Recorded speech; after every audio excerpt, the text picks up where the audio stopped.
Tahukah negara Indonesia merupakan negara kepulauan? Ya, negara Indonesia merupakan negara kepulauan yang memiliki beribu-ribu gugusan pulau. Di mana pulau-pulau yang ada di Indonesia banyak diantaranya terletak di garis perbatasan dengan negara lain. Jelas, pulau-pulau tersebut membutuhkan perhatian khusus karena rawan terhadap ancaman yang dapat membahayakan keutuhan dan juga kedaulatan Negara Kesatuan Republik Indonesia. Lantas, apa saja ancaman yang akan dihadapi bangsa Indonesia karena kondisi sebagai negara kepulauan? Mari kita simak video pembelajaran berikut ini.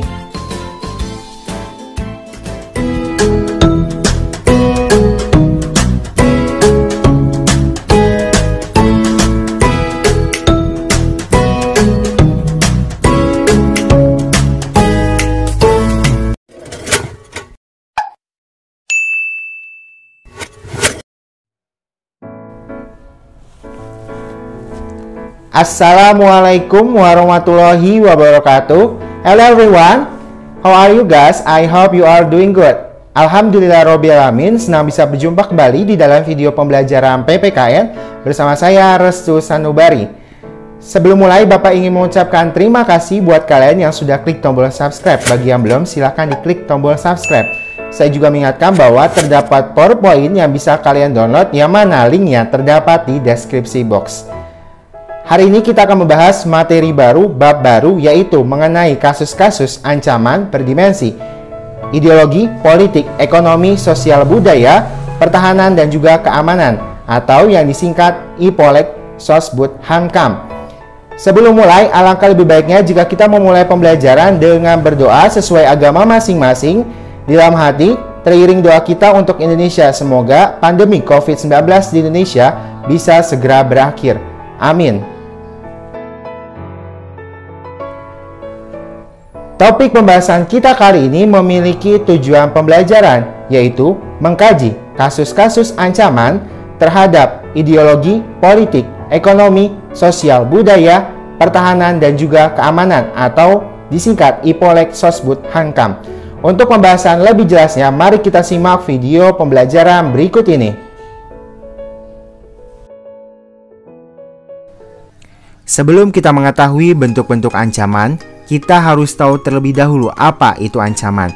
Ancaman adalah setiap upaya, pekerjaan, kegiatan, dan tindakan baik dari dalam negeri maupun luar negeri yang dinilai dan atau dibuktikan dapat membahayakan keselamatan bangsa, keamanan, kedaulatan, keutuhan wilayah Negara Kesatuan Republik Indonesia, dan kepentingan nasional di berbagai aspek. Pertama, yaitu ancaman di bidang ideologi.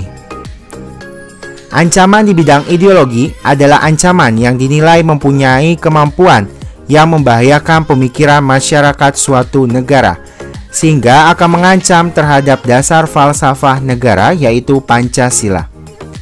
Terdapat kelompok-kelompok yang pernah melakukan pemberontakan maupun kudeta, ingin menggantikan Pancasila dengan ideologi lain, seperti pemberontakan Partai Komunis Indonesia pada tahun 1948 dan 1965 yang ingin mengganti Pancasila dengan ideologi komunisme, dan juga ada pemberontakan DITI, Darul Islam atau Tentara Islam Indonesia, yang ingin mengubah ideologi Pancasila dan membentuk Negara Islam Indonesia. Dilansir dari cnnindonesia.com, Presiden Joko Widodo dalam pidato kenegaraan di sidang tahunan MPR menyatakan bahwa bangsa Indonesia harus menghadapi keterbukaan informasi dan komunikasi dengan kewaspadaan terhadap ideologi lain yang mengancam ideologi bangsa. Salah satu ancaman yang perlu diwaspadai dari adanya keterbukaan adalah sikap individualis. Sikap individualis merupakan salah satu pengaruh dari ideologi liberal. Hal ini jelas bertentangan dengan Pancasila yang memberikan paham bahwa manusia adalah makhluk sosial yang harus mementingkan kepentingan bersama di atas kepentingan pribadi. Selain liberalisme, adapun ideologi yang perlu diwaspadai dan dapat mengancam bangsa, yaitu ideologi komunisme, kapitalisme, sosialisme, dan fasisme. Ancaman di bidang politik. Ancaman di bidang politik merupakan bentuk ancaman yang dapat bersumber dari luar negeri maupun dari dalam negeri. Dari luar negeri, ancaman di bidang politik dapat dilakukan oleh suatu negara dengan melakukan tekanan politik terhadap Indonesia. Intimidasi, provokasi, atau blokade politik ialah bentuk ancaman non-militer berdimensi politik yang seringkali digunakan oleh pihak-pihak tertentu untuk menekan suatu negara. Selain itu, terdapat ancaman lain di bidang politik yang bisa terjadi di Indonesia, yaitu ada korupsi, gerakan separatisme, dan juga demonstrasi. Ancaman di bidang ekonomi. Ancaman di bidang ekonomi disebabkan oleh dua faktor. Pertama, faktor internal yang datangnya dari dalam negeri, terdiri dari pertama, inflasi. Tingkat inflasi yang tinggi dapat membawa pengaruh seperti berkurangnya minat penanam modal, mengurangi daya beli masyarakat, dan lain-lain. Yang kedua adalah pengangguran. Banyaknya pengangguran ini dapat berpengaruh pada berkurangnya pendapatan negara dan daya beli masyarakat yang akan menurun, dan lain-lain. Yang ketiga adalah infrastruktur. Infrastruktur yang tidak merata ini dapat mempengaruhi tidak meratanya pertumbuhan ekonomi di seluruh wilayah. Yang keempat yaitu kebijakan ekonomi. Penerapan kebijakan ekonomi yang belum jelas ini dapat mempengaruhi sikap pelaku ekonomi yang memilih menunggu kebijakan yang tepat serta dapat membuat investor jadi ragu untuk berinvestasi. Faktor yang kedua yaitu eksternal, terdiri dari pertama, daya saing yang rendah, ini menyebabkan produk tidak diminati. Kedua yaitu ketergantungan terhadap asing. Hal ini dapat menyebabkan Indonesia dibanjiri oleh produk luar negeri. Yang ketiga, kinerja ekonomi yang belum baik, ini menyebabkan tidak stabilnya bahkan buruknya perekonomian. Ancaman di bidang sosial. Ancaman di bidang sosial yaitu tindakan yang dapat menghilangkan dan mengancam kehidupan sosial yang ada pada masyarakat. Konflik horizontal yang berdimensi suku, agama, ras, dan antar golongan atau SARA yang timbul akibat watak kekerasan dapat melemahkan kualitas bangsa Indonesia. Ancaman di bidang budaya. Ancaman di bidang budaya terdiri dari pertama, munculnya gaya hidup hedonisme, yang kedua, timbulnya sifat konsumtif, yang ketiga, rendahnya kualitas SDM, yang keempat, gejala westernisasi. Ancaman di bidang HAMKAM.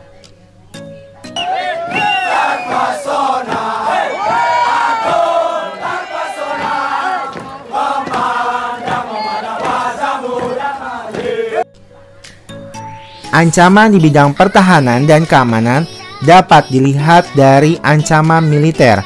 Menurut BPPI tahun 2008, ancaman militer antara lain, pertama, ada agresi. Adalah penyerangan suatu negara terhadap negara lain. Yang kedua, ada pelanggaran wilayah. Yang ketiga, pemberontakan bersenjata. Yang keempat, ada sabotase, yaitu tindakan perusakan yang dilakukan secara terencana, disengaja dan tersembunyi terhadap sasaran tertentu. Ada juga spionase, yaitu merupakan sebuah kegiatan yang biasanya dilakukan oleh agen rahasia dalam mencari dan mendapatkan rahasia pertahanan negara dari negara lain. Berikutnya ada terorisme, dan yang terakhir ada ancaman keamanan laut dan udara. Itu dia tadi topik pembahasan mengenai kasus-kasus ancaman berdimensi IPOLEK Sosbud HAMKAM. Terima kasih telah menonton video kali ini. Buat kalian yang suka video kali ini, boleh dikasih like-nya.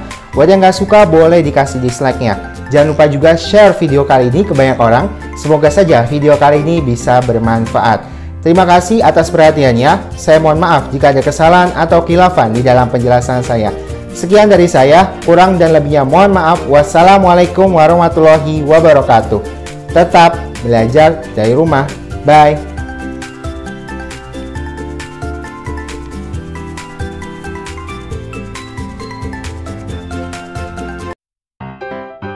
Tugas untuk kamu. Indonesia menghadapi berbagai kasus ancaman di bidang ideologi. Salah satunya ancaman ideologi liberalisme. Mengapa ideologi liberalisme menjadi ancaman bagi Negara Kesatuan Republik Indonesia? Tulis pendapatmu di kolom komentar sesuai kelas.